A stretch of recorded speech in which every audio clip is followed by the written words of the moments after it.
Welcome to Letterbox Book Club. My name is Claire, And I'm Mackenzie. and today we are going to be talking about Colleen Hoover's book Ugly Love. A bit of a trigger warning before we get stuck into it. There is significant themes of loss and grief, and there is a child loss moment. So if that's something that you're not interested in, or you feel like you can't handle, you can just end it right here. That's fine. You gotta look after yourself. And with that, Kenzie is going to read us the blurb, and we will get started. So it's not exactly love at first sight for Tate Collins when she meets the tormented and secretive Miles Archer. They wouldn't even go so far as to consider themselves friends. The only thing Tate and Miles have in common is a mutual physical attraction that can't be denied. Once their desires are out in the open, they realize they might have stumbled on the perfect no-strings arrangement. He isn't looking for love and she doesn't have time for it, so that leaves just the sex. What they've got could be surprisingly satisfying as long as Tate can stick to two rules Miles has for her. Never ask about the past and don't expect a future. They think they can handle it, but everything is different when real emotions start to change the equation. Hearts get infiltrated, promises get broken, rules get shattered, love gets ugly. And boy, did it get ugly. I've just seen something on the back, by the way. Colleen lives in Texas, so she's pro-life. That's a really bold assumption, but it gives us a good idea. Right, from what we know about people who live in Texas. For sure. Alrighty. Well, first things first, the cover itself has a bit of a significance. It's like underwater type scape cover. It's Bubbles. blue and bubbles. So, because Kenzie read it before me and she pointed that out that it does have some sort of significance. So anything related with water, I was freaking out. I was like, this is it, they're gonna die. So the main characters we are introduced, or that we follow along in this story, Tate Collins, Corbin Collins, Miles Archer, Corbin's friend and Miles' friend Ian, Rachel, and there's a nice old gentleman named Cap. Nice little group of people to kind of keep an eye on and follow through. It's pretty easy. It is a dual perspective, though, as well, like between past and present. And the past is Miles, and the present is Tate. Yeah, just as I was writing these notes down, I'm like, it's so interesting that we get to see Miles's past, and then it just goes strictly to Tate's present. Yeah. It did cause some frustration at times, because it's like, we know what's going on, but Miles won't tell Tate what's going on, so. It's also, I feel like miscommunication or not enough communication is used very often in Colleen Hoover books as a plot device, where the audience knows what's going on sometimes. I was reading it and I got frustrated at a lot of moments. It's like, you can just tell her it's okay, or she can tell him how she feels it's okay, but of course, if everything would be resolved a bit too quickly and too easily, who doesn't love a bit of angst? Just another little thing that I noticed when we first encountered Miles, Tate kind of jammed his hand in the door. And I just found it funny that Colleen has been a little bit more consistent now with having hand-related injuries. That's 2 for 2. Yeah, it's 2 for 2. For those who have read It Ends With Us, you know. If you know, you know. I think the book begins from Miles's point of view. I don't quite remember, but I know that you start off... It's Tate moving in. Oh, okay. And she finds the drunk man. Did you think that was Miles in the beginning? Did you kind of know? Nah, neither. I just thought, oh... No idea. But what a weird way to have just a random person just out your apartment door like that. Especially if your sister doesn't know who they are. It gave off a little bit of a creepy vibe in that split moment. And yeah, after Tate essentially moves in with her brother, we begin to flip through Miles's past. Rachel is a new girl at school that, Miles is in charge of, showing her around, taking her to a class and stuff. And I just want to say, there was the whole page where he was, really obsessed with Rachel. I'm gonna fall in love with you, Rachel. You're gonna fall in love with me, Rachel. Rachel. I'm like, this is weirdly obsessive. I got a little bit freaked out. Currently reading Midnight Sun, and it's very much what Edward was thinking about Bella as well, so I guess it's just teenage boys, even though Edward's not a teenager, but teenage boys. Yeah, but so I thought the book was going to go into a real kind of obsessive, controlling, darker type of ish vibe, but obviously it didn't end up being like that. But yeah, I just felt a little bit creeped out is a bit too strong, but a bit off-putted by Miles and his just obsession with Rachel.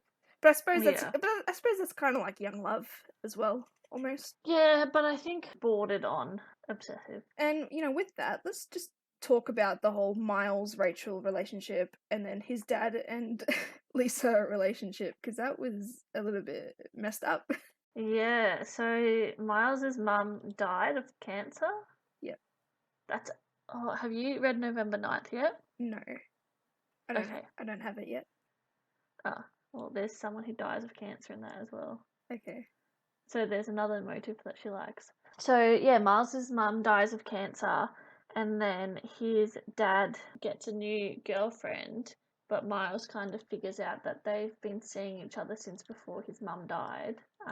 And his dad like finally introduces Miles to his girlfriend Lisa, and essentially says how like her and her daughter are moving in, and it's Rachel. Yeah, what a twist. Mm-hmm. And obviously there are big revelations at the end, in terms of like Miles's relationship with his dad and his mum and all that type of stuff. Mm-hmm.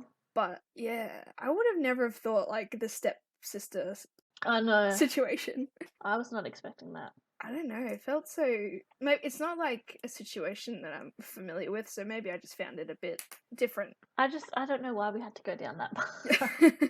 For the juicy drama, Kenzie. Yeah, no. For this entire time, Miles thought that like his dad had been cheating on his mum like the entire time, because as you said, yeah, he kind of figured out like a timeline, and it did not match up. If 2 + 2 is 4 and 5 + 5 is 10, what the fuck is this? But yeah, I thought his dad was cheating before like his mum died, so I did not like him at all. Men ain't shit. And Miles keeps reiterating that type of, not as obsessed as when he was thinking about Rachel, but like, my dad hates me, I hate my dad, I hate my dad, all those recurring sort of messages. And I suppose the meat of the book is just Miles and Tate's friends with benefits-ish situation. But of course, someone always catches feelings. Yes, and it was always Tate. I found that the jealousy aspect came along a bit too quickly. Yeah. And also, yeah, for some, like, it's a, I don't know, I don't want to reveal too much, but like being in a like friends with benefits situation, like and then if you're telling her like, I'm not going to be in a relationship with you, like I don't do relationships, like I'm not going to fall in love with you, blah blah blah, then how can you then dictate who like she talks to and stuff? Like, yeah, because there was a situation where they kind of had a bit of a break. They were kind of mad at each other, and like Tate had other friends over, and she was studying with her friend Chad. I mean, what a name, Chad. Where does Colleen pluck it's always these? Chad. Where does she pluck these names from? Texas. Oh, and yeah, like they were just studying, and then like Miles interrogated Tate, like, who's that guy, blah blah blah. It's like, dude, you set the rules, you guys, you know, kind of broke up, I guess. Let her live her life. But yeah, just they got jealous too quick. Yeah, feelings got caught a little too quick, in my humble opinion. And of course, Miles is incredibly secretive about his past to Tate, which is frustrating. Obviously, until the end, we're trying to figure out like what could be so bad that's got him so like emotionally and mentally fucked up. Yeah, what's your damage? Yeah, exactly. And like Tate even like tells him during I think it might be even this argument before they broke it off, was like, what did she do to you? And it was like, oh, you don't say that. Even I know you don't say that. Did you have any ideas of what could have happened? No. So like once it's revealed that Rachel is pregnant with Miles' kid, I didn't think it was going to go down the path that it went. I just thought that like they'd be broken up, or like maybe like because he's a pilot, I was like, oh, maybe he's living a double life. Yeah. Like, and he like flies in, flies out to them. FIFO, just 2 different relationships. Spent 2 weeks. Yeah. Hey, I've heard of it. I'm sure it happened. And then, because of that plane crash, I thought her brother was going to die. Or Miles. Yeah, that was insane. And then that's why I thought the front cover water was significant, because I was like, oh, plane crash, they could have crashed, you know, in the ocean or something. And then, like, obviously Corbin or Miles could have, like, subsequently drowned. But I feel like you're not going to kill off the main love interest this early. Yeah. Corbin has another friend that kind of comes and goes. His name's Dylan. He's creepy as hell. He gave off really bad vibes, but glad nothing came of it. Yeah. But I feel like he was also just kind of an extra device to make Miles unnecessarily jealous as well, because there was moments where like Tate was like smiling, like turned around and smiled at him thinking Dylan was Miles, and then Miles saw it and then he's like got a little pissy with it. It's like, come on, dude. Dylan, creepy, bad, doesn't respect his wife. Yeah, wants to, obviously sleeping with other women, wants to sleep with Tate. Yeah, very sleazy, gross. And Corbin being protective as well. I didn't write this down, but how did you feel about like Corbin's overprotectiveness? Or is that just like a book brother trope? I think that's just a brother thing, yeah. My brothers aren't like that. That's why I clarified it being a book brother trope. Because every brother seems to be protective over their sister, but like in real life, not necessarily the case. I'm sure there are folks out there. But yeah, the plane crash got us all worried about a death, but no. Yeah. And this is the first time in the present day that we hear Miles kind of talk to his father, because we've only seen their relationship back in the past and it's a bit rocky. So it was nice to, in that moment, he was like, I think I'm okay, love you, Dad, or something like that. It's like, oh, it's good that they've kept like a good relationship after everything. Any thoughts on that? I guess maturity. Yeah, I suppose it just goes to show that it wasn't that big of a deal. Perhaps a misunderstanding, one would say. Everything when you're a teenager, like, is the end of the world. Should we talk about like the big twist, just so it's easier to talk about the up? All right, yeah, sure. So it's revealed that Miles and Rachel got teen pregnant.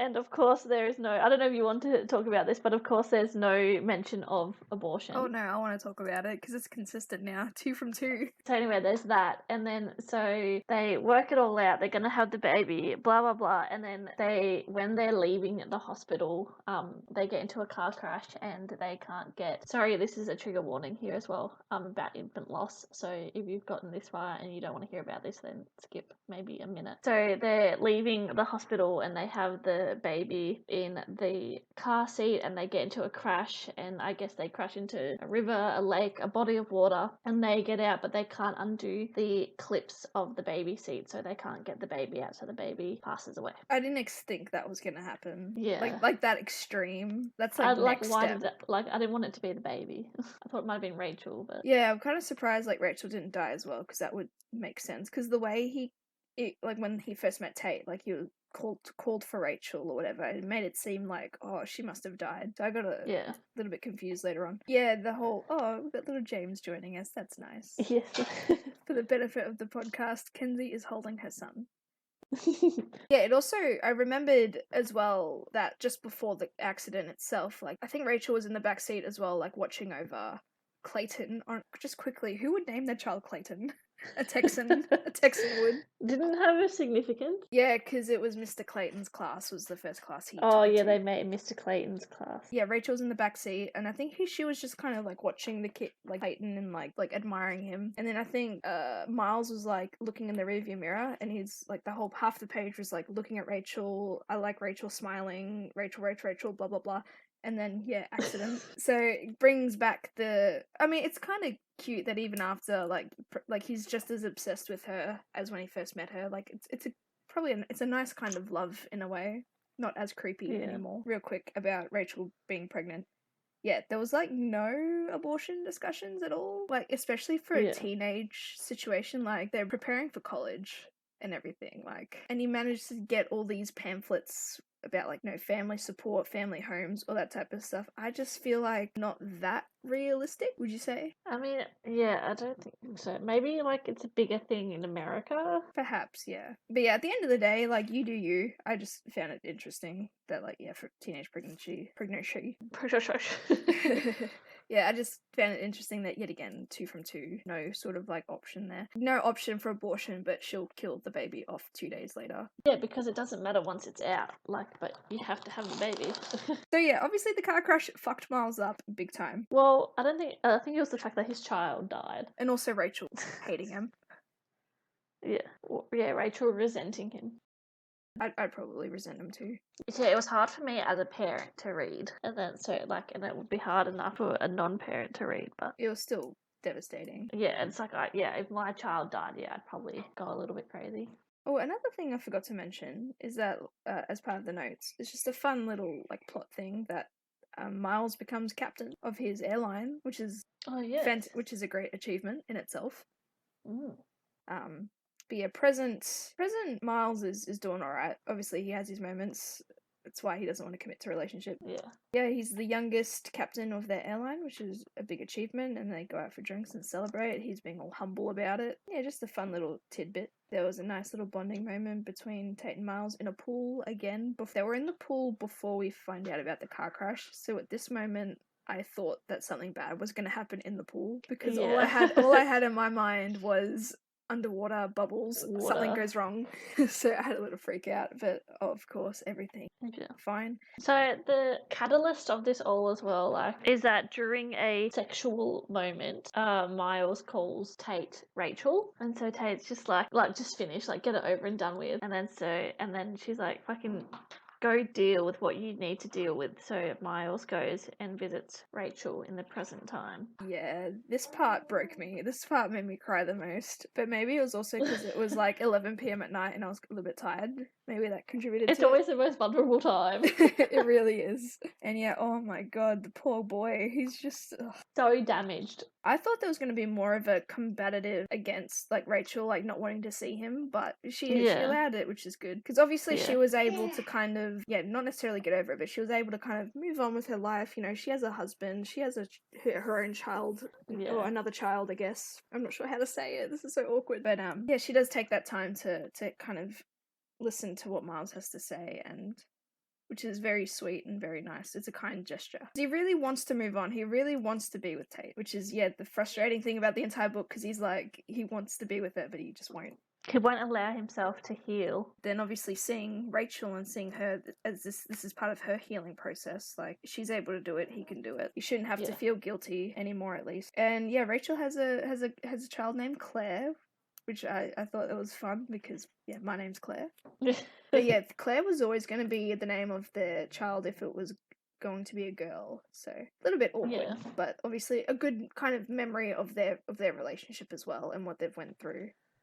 But yeah, just Miles and Rachel, like, sitting in the nursery room, and like Miles is just crying. It was just poor buddy. You just want to wrap him up. And then I think Rachel was having a bit of a cry too. But I'm glad that they still relatively good terms. And I think it was more so maybe Rachel giving Miles permission to not that he needed permission, but like that sense.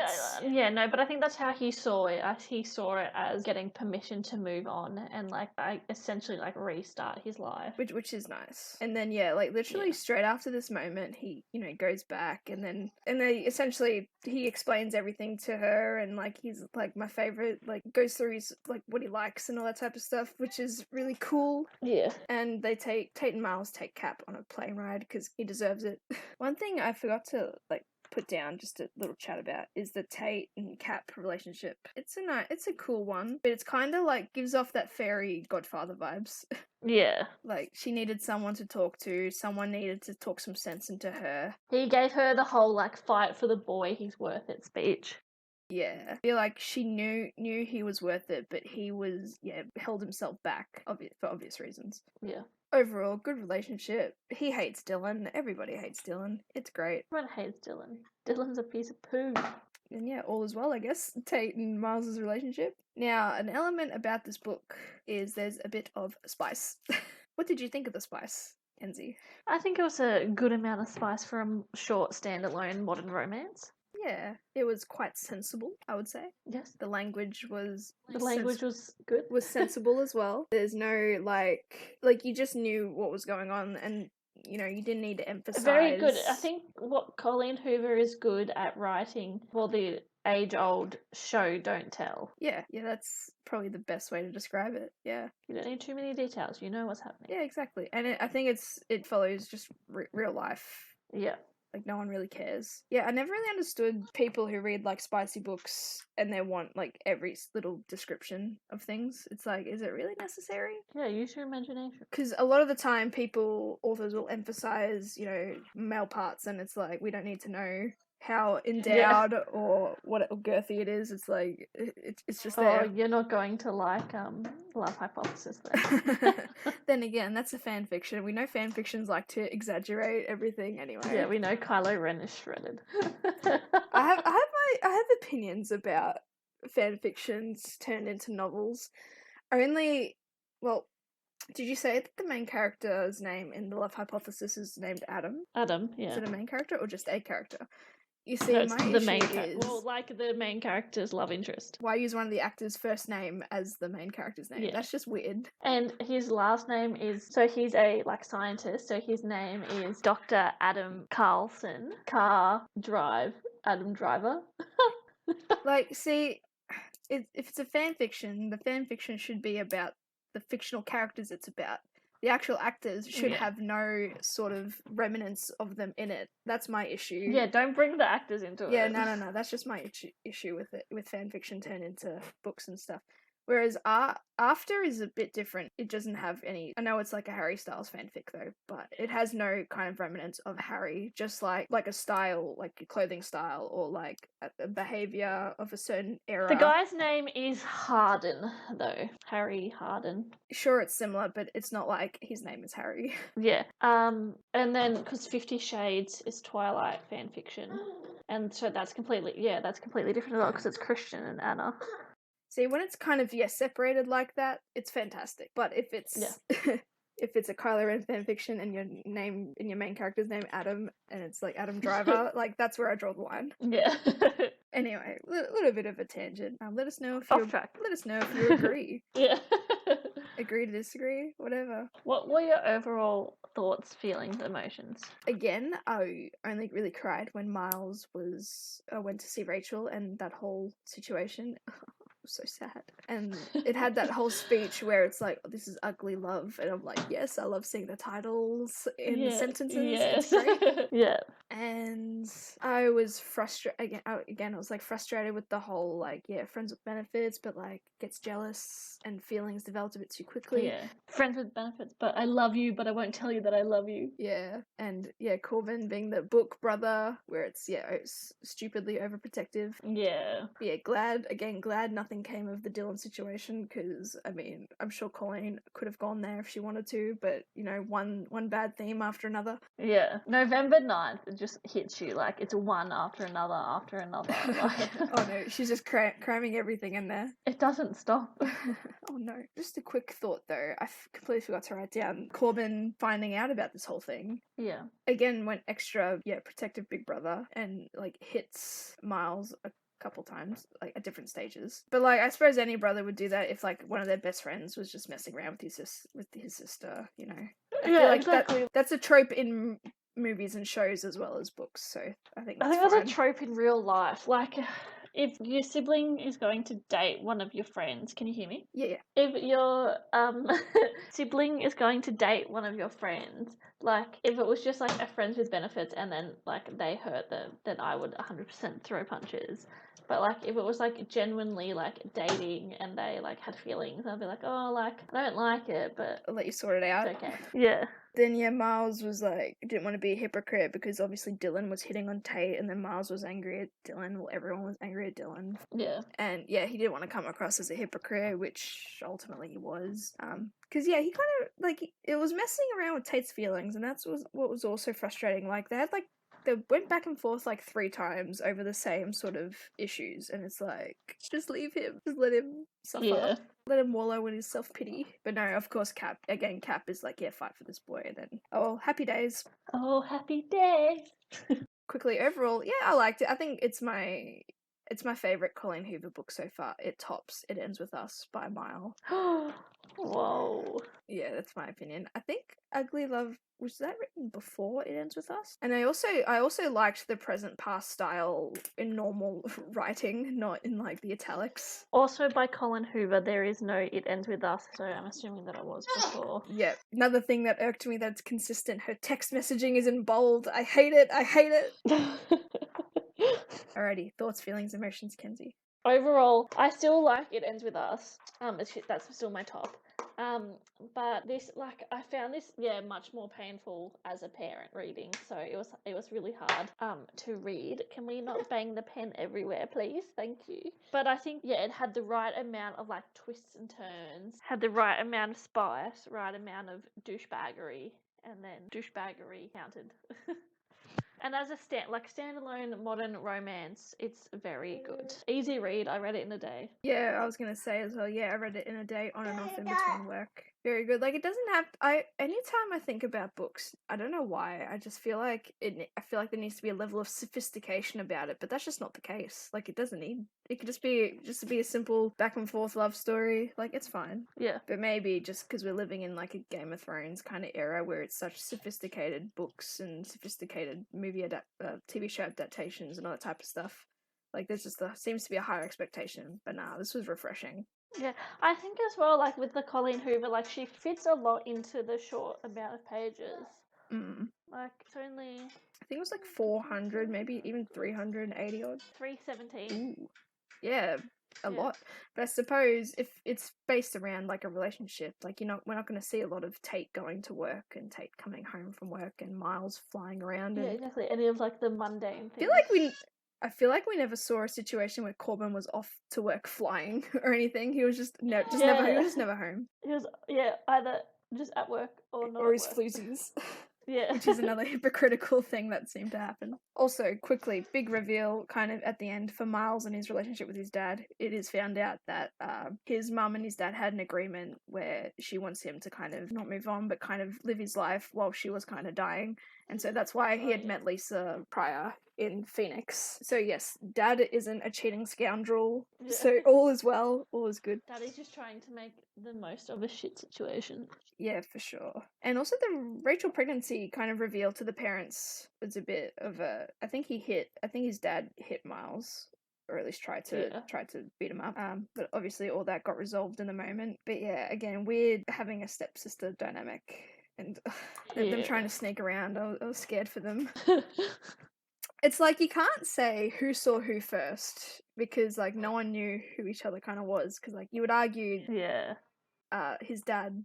Do we even find out his dad's name? Is this becoming a theme where like the main authoritative men figures just gonna have no names? I don't think we know his dad's name. But yeah, I'll just say Dad. Dad and Lisa's related because Dad technically saw Lisa first, but then Miles also kind of saw Rachel first. Anyway, glad it was it was all settled. It's all fine. They obviously split off eventually. Oh, and the whole they gave each other like 7 months to kind of be in love with each other. I forget about that moment. And then obviously they... You know, that's normal. That would have worked. I don't understand why you had to go and get pregnant. Yeah. Another theme of this book now that I'm realizing is they like to break their own rules. They set their rules, they break them. Well, that happens again in another book. It happens in November 9th as well. You're frozen again. You're good, Kenzie. Yeah, your face is frozen really funny. Oh no, Zoom's being annoying. What happened? Okay. What happened? Did James do something? Was it my face? Frozen face? I don't know. Yeah, it was your face, sorry. You look like Jughead. Sorry, I'm crying. That's a very... Alright. Don't know how. Sorry. All good. With that, anything else? Oh, I thought that Cap was going to end up being like Miles' dad or something. Another little left hook twist. Yeah. Yeah, no, just the father, the fairy godfather aspect, the third party that seems to know everything, seems to have very convenient advice.